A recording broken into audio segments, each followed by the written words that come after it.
So when the woman saw that the tree was good for food, that it was pleasant to the eyes, and a tree desirable to make one wise, she took of its fruit and ate.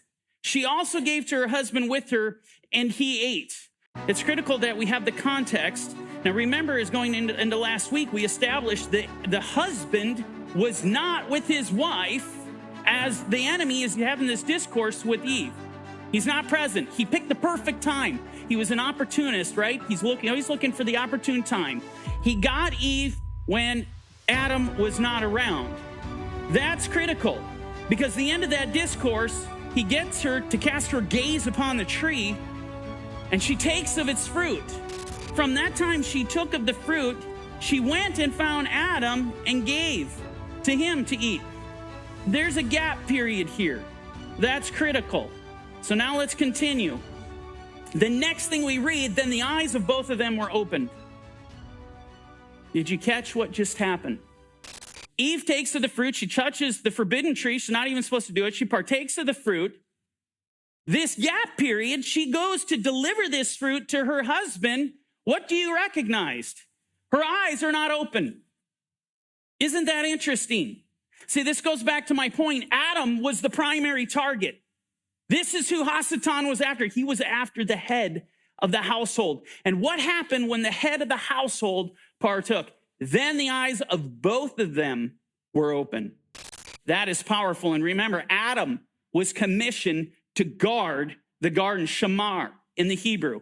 He was supposed to protect. He was to protect his household. And it didn't happen. And now the eyes of both of them were open. And then what's it go on to say? And they knew that they were naked. Well, what in the world is going on here? Because go to the end of chapter 2. What do we read? Adam and Eve are naked. At the end of chapter 2, it's clear as crystal. They're naked. And they were not ashamed. Now all of a sudden, they touch the tree, they partake of the tree, its fruit, and now they know they're naked. Well, what's really happening? Well, I want to take you to some commentary from one of the most decorated sages in the history of Judaism, Rashi. And he actually comments on this very thing, and he does it in a very humorous way. And this is what he says. Look at what he says.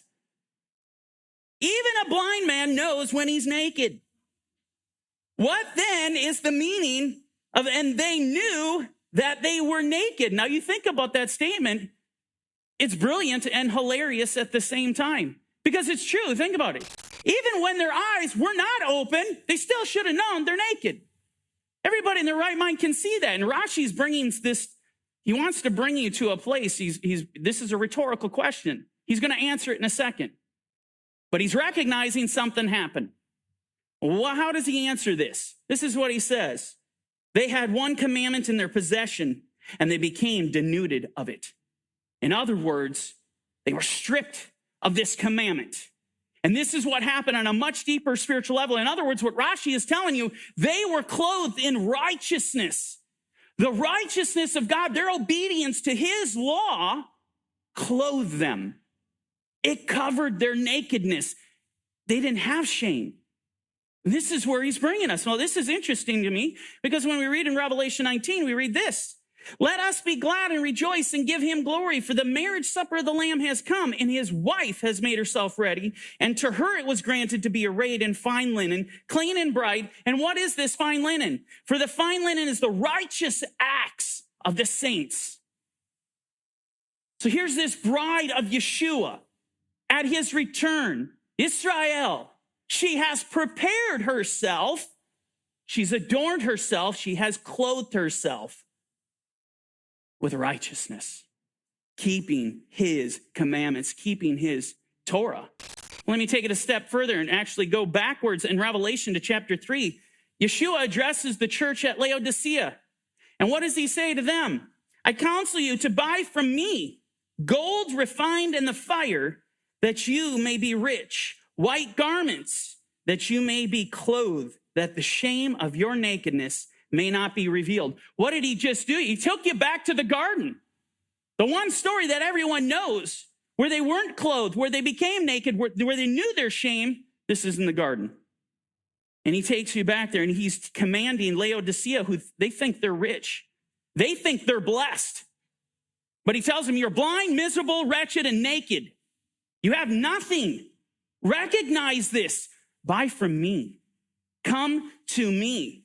Going back to verse 7, I want to finish this up. Then the eyes of both of them were open, and they knew that they were naked. And they sewed fig leaves together and made themselves covering. Isn't that interesting? They now recognize their shame, their nakedness, and they immediately take action according to what they think is right. Think about this. According to their dictates of their own heart on how to resolve this situation that just went really bad. How do we cover our shame? They come to the conclusion we need to sew fig leaves together and we need to cover ourselves. Continuing on, verse 8. And they heard the sound. You look at this in the Hebrew, this is an okay translation, but it's not the best. You'll find many other translations translate it properly or more accurately, in my opinion, as voice. Because in the Hebrew, it's kol. Literally means voice. They heard the sound or the voice of the Lord God walking in the garden in the cool of the day. And Adam and his wife hid themselves from the presence of the Lord God among the trees of the garden. Then the Lord God called to Adam and said to him, where are you? So he said, I heard your voice in the garden. See, there's his voice. He heard his voice in the garden, and I was afraid because I was naked and I hid myself. Wait a second. How is that possible? Because we just learned he had clothed himself. He covered his nakedness. They sewed fig leaves together. What is going on? Now get this, the moment Adam hears the voice of the Lord, he actually runs because his nakedness comes out. His shame is exposed. Let me ask you a question. What does this tell you about the voice of God? It tells you that the voice of God, when it comes on the scene, it exposes all sin. That's what it does.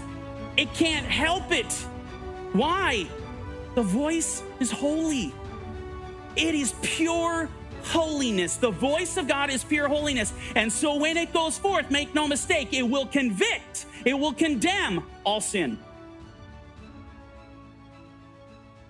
Hey there, this is Mike at Corner Fringe Ministries. Thanks for watching our video.